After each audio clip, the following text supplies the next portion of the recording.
कारी मोहम्मद गुलफाम इब्ने मुनीम बेग जिला पीलीभीत यूपी।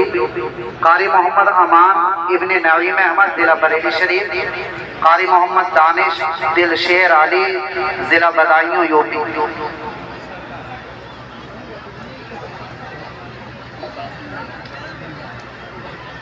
क़िरात ख़ुसूसी से फारिग होने वाले तलबा तालीमी साल 2024-25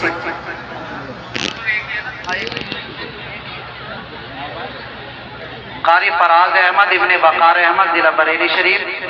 कारी मोहम्मद सैफ इब्ने रफ़ीक अहमद जिला बरेली शरीफ। कारी महफूज आलम इब्ने कल्लू जिला बरेली शरीफ। कारी अशरफ हुसैन बरकाती इब्ने मुबारक हुसैन जिला पीलीभीत यूपी।